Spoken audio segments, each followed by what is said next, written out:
Good morning, Mike. How are you, sir? I'm doing well, Roger. How are you? I can't complain. The world market, so we could talk about it. They're a bit of an up and down. What's going on with them? They're steady right now. Yesterday, however, we did see quite the significant sell-off with the Dow Jones down 450 points. So, considering they would had record upon record, now we're seeing a little bit of a pullback. It's the fear factor, right? The unknown about the economics. Nobody knows what's going to happen with it. That's right. And everybody's trying to base the calculations of today to what happened during the SARS outbreak of 2002. So this is, or 2003, I guess. So airlines, for example, this is a barometer, right? With global air travel potentially curtailed. A lot of businesses are actually restricting business travel to China. Just in the short term, Facebook, one of them. But Air Canada, for example, yesterday was down 5%, and it's down 13% over a 5-day time frame. We've watched the price for oil, Roger, retreat by 14% from the start of the year.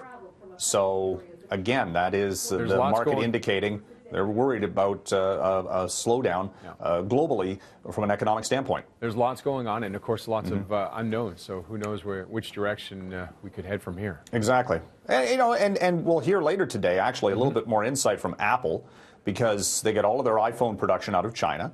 The company's set to report quarterly earnings. Tim Cook will be on the conference call, the CEO of Apple, to update that. And they'd actually like to increase production of iPhones for this year by 10%.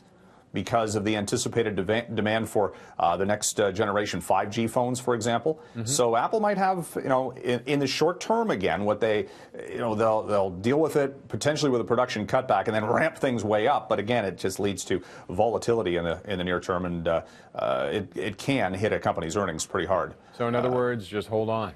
Well, theoretically, but I mean, this stock has gone up, exponentially over the past 12 months. I mean, hold on for the ride that's ahead. Yes, that's. I'm not telling you which ones to hold on to. No, that's a good way of putting it, because again, until we get a handle on this specifically and see how far it goes, how far it spreads, and what it all means in the short term, it's going to be up and down from a financial standpoint. Yeah, it looks that way. GM, interesting. They want to really go towards electric. Eh? Well, this is something. It's good news for Detroit, which is great. They're actually restarting the Detroit Hamtramck plant, which they've shuttered. One of the, what's that? Hammy-town, that's what they call it there. There you go. This was one of the 5 that they closed during the restructuring. Of course, Oshawa was wrapped up in that as well. Yeah.